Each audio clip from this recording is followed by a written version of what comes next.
النية الصالحة والسبيل الصالحة إنك ولي ذلك والقادر عليه. نسأل الله أن يبارك فينا ويجزينا خيرها ويكفينا شرها ونجزيك خير ما الله أن يجعله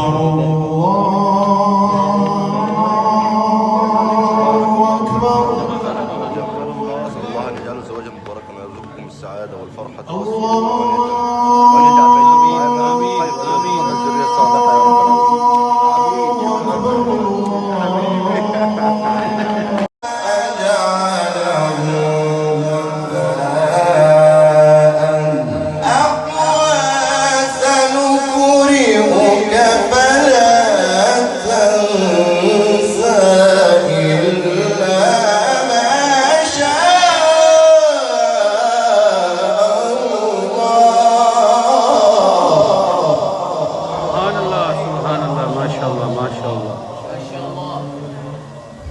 اللہ تعالیٰ نے قرآن مجید میں فرمایا ہے کہ اللہ کی نشانیوں میں سے ہے کہ اس نے تم ہی میں سے تمہاری بیویوں کو پیدا کیا ہے،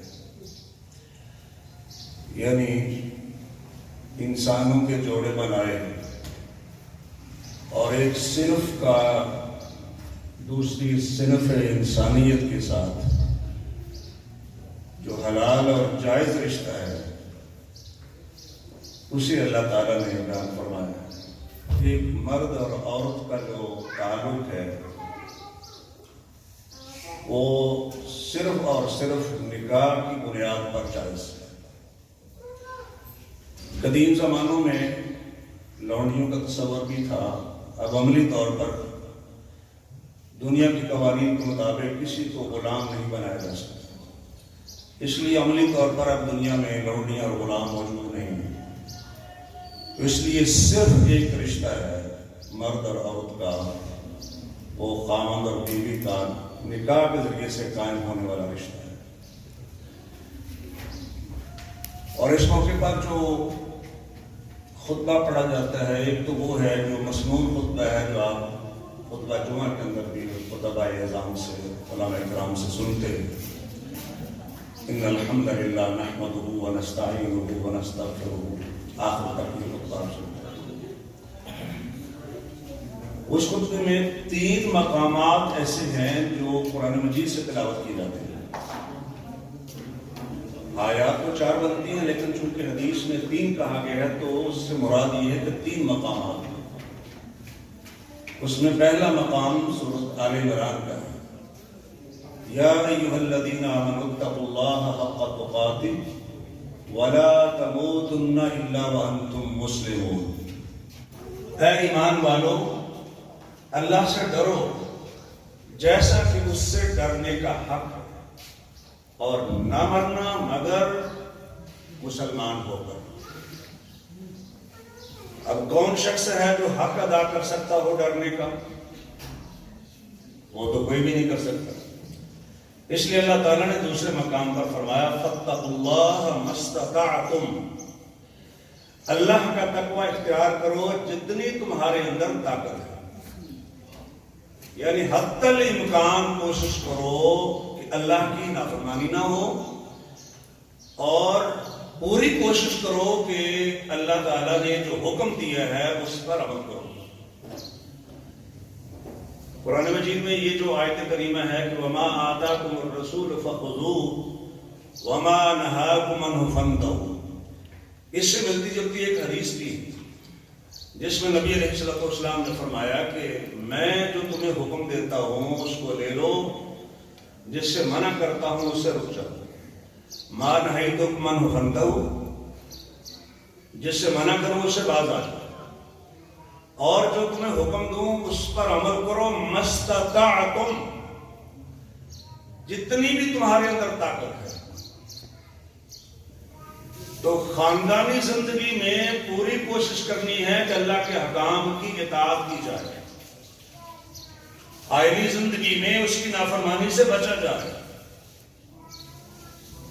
اور دوسری یہ بات کہ نہ مرو مگر مسلمان ہو کر، تو مسلمان کون ہوتا ہے؟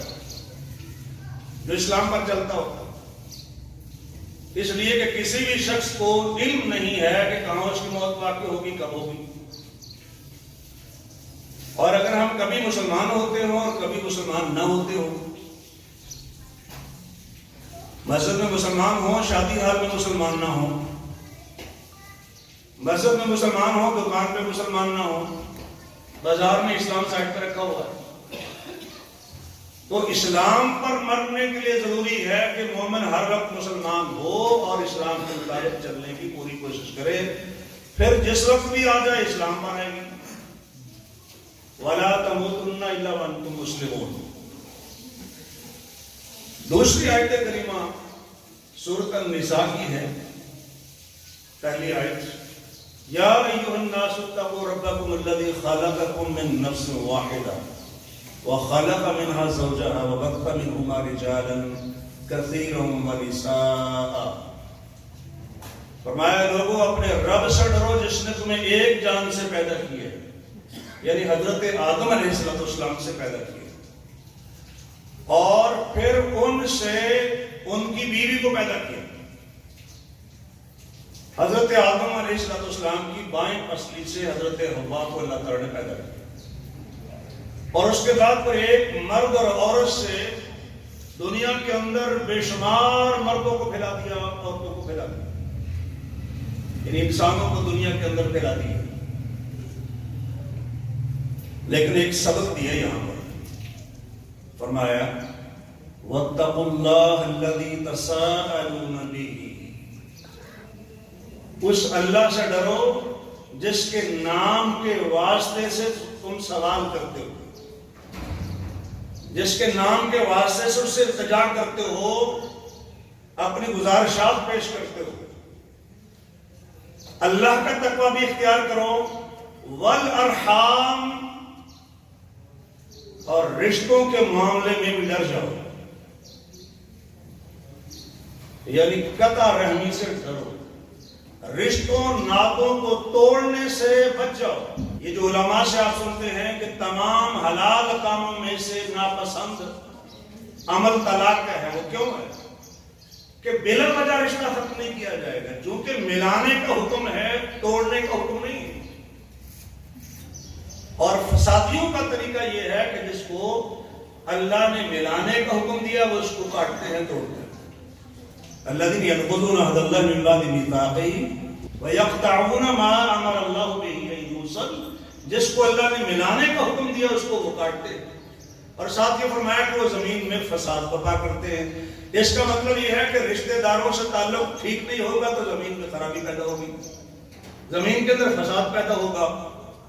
تو رشتوں ناطوں کو ٹھیک طرح سے قائم رکھو گے تو زمین کے اندر امن ہوگا. بھئی گھر ہے نا، بنیادی یونٹ ہے سوسائٹی کا، ایک ایک اکائی اگر ٹوٹتی جائے گی تو معاشرے میں امن قائم کہاں رہ سکتا ہے؟ اس لیے فرمایا اللہ کا تقوی بھی اختیار کرو، والارحام، اور قطع رحمی سے بھی ڈرو. ان اللہ کان علیکم رقیبا. یقیناً اللہ تم پر نگہبان ہے. یہ خطبہ نکاح میں جو آیات آپ سنتے ہیں ان کا مختصر مفہوم میں آپ حضرات کے سامنے رکھ رہا ہوں. یہ کیا فرمایا اللہ تعالیٰ نے؟ اللہ تعالیٰ تم پر نگہبان ہے. کس وقت؟ توجہ کیجیے گا، کس وقت اللہ نگہبان ہے اور رقیب ہے؟ اس کا کوئی خاص ٹائم ہے. آپ نے فرمایا تھا کہ اتق اللہ حیثما کنت. آپ جہاں کہیں بھی ہوں اللہ کا تقوی اختیار کرو. جب اللہ ہمارا نگہبان ہے اور ہمہ وقت ہے، ہر وقت ہے، دن میں بھی نگہبان ہے، رات میں بھی نگہبان ہے، کوئی دیکھ رہا ہو تو بھی نگہبان ہے، کوئی نہ دیکھ رہا ہو تو وہ تو نگہبان ہے، وہ تو دیکھ ہی رہا ہے. اس لیے پریکٹس کروائی کہ رب کی عبادت اس طرح کرو، ان تعبد اللہ کأنک تراہ، ہوا کہ آپ اللہ کو دیکھ رہے ہیں. مشکل کام ہے نا بھائی، اللہ کو نظر نہیں آتا. موسیٰ علیہ السلام نے عرض کیا تھا یا اللہ آپ کو دیکھنا چاہتا ہوں. اللہ نے فرمایا ہرگز نہیں دیکھ سکتے ہو. فرمایا پہاڑ کی طرف دیکھو، اگر اپنی جگہ پر قائم رہا تو ان قریب دیکھ لو گے. لیکن آپ جانتے ہیں اللہ نے اپنے نور کی تجلی پہاڑ کے اوپر ڈالی تو پہاڑ ریزہ ریزہ ہو گیا. موسیٰ علیہ السلام بے ہوش ہو کے گر پڑے. خر موسیٰ صاعقا، اور اللہ کے حضور معافی مانگتے. انی تبت الیک، اللہ کو تو کوئی نہیں دیکھ سکتا، لیکن کہا یہ جا رہا ہے کہ یہ تصور کرو کہ دیکھ رہے ہو. لیکن اگر یہ نہیں آتا کہ اللہ کو میں نہیں دیکھ رہا، اللہ کو تو نظر نہیں آ رہا، تو کم از کم یہ تو یقین کر لو فَإِنَّهُ يَرَاكَ، کہ وہ تو آپ کو دیکھ رہا ہے نا. ان اللہ کان علیکم رقیبا، اللہ تم پر نگہبان ہے. وہ صرف نماز میں نہیں ہے، فرائض میں نہیں ہے کہ جب مسجد میں ہے نگہبان ہے، باہر ہے تو نگہبان نہیں. آپ دنیا جہان کی کوئی طاقت نہ آپ کو دیکھ رہی، وہ تب بھی دیکھ رہا ہوتا ہے. وہ اس وقت بھی رقیب نگہبان ہوتا ہے. جب خطبہ نکاح میں یہ آیت پڑھی جاتی ہے تو مطلب یہ ہے اللہ تمہیں دیکھ رہا. ان اللہ کان علیکم رقیبا. اس بات کو یاد رکھنا ہے ان رشتوں میں. تفضل.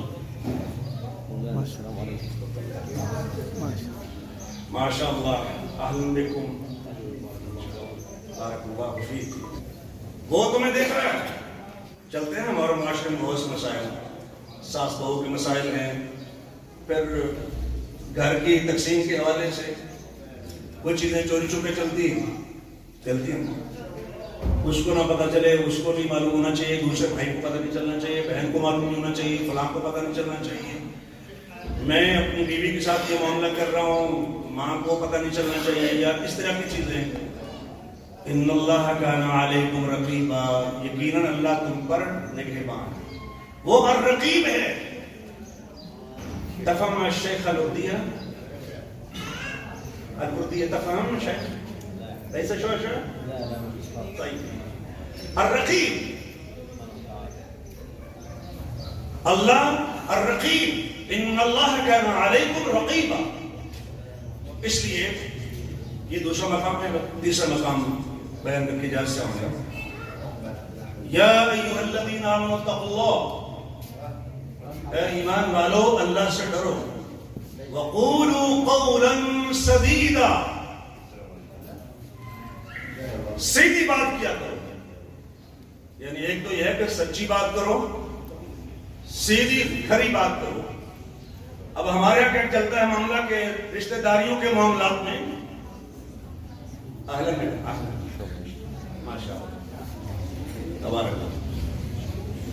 رشتہ داریوں کے معاملات میں وہ چیزیں چھپائی جاتی ہیں. اصل گھر کسی اور جگہ پر ہے، کسی اور جگہ پہ.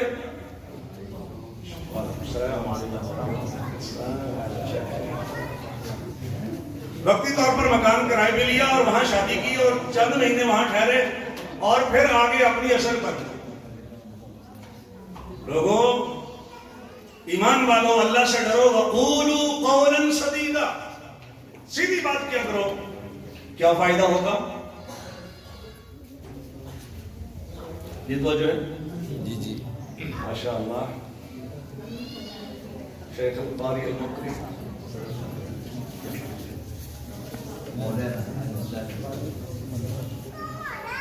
یصلح لکم اعمالکم، کیا فرمایا؟ وہ تمہارے اعمال کو ٹھیک کر دے گا. خاندانی جھگڑے بھی ختم، چکرشیں ختم، بغض کینے سارے ختم. کس بنیاد پر؟ سیدھی بات کرنے کی برکت سے. یصلح لکم اعمالکم ویغفر لکم ذنوبکم، اور وہ تمہارے گناہوں کو بھی معاف فرما دے گا. ومن یطع اللہ ورسولہ، جو بھی اطاعت کرے اللہ کی اور اس کے رسول کی. عام بات کر دی، کیا ہوگا؟ فقد فاز فوزا عظیما، وہ کامیابی حاصل کرتا ہے، عظیم کامیابی سے ہمکنار ہوتا ہے. ایمان والوں کو حکم دیا جا رہا ہے کہ رشتہ داریوں کے معاملے میں اللہ سے ڈرنا ہے. ایمان والوں کو حکم دیا جا رہا ہے خطبہ نکاح میں سیدھی بات کرنی ہے، اور ایمان والوں کو حکم دیا جا رہا ہے خطبہ نکاح میں اللہ اور اس کے رسول کی اطاعت کرنی ہے.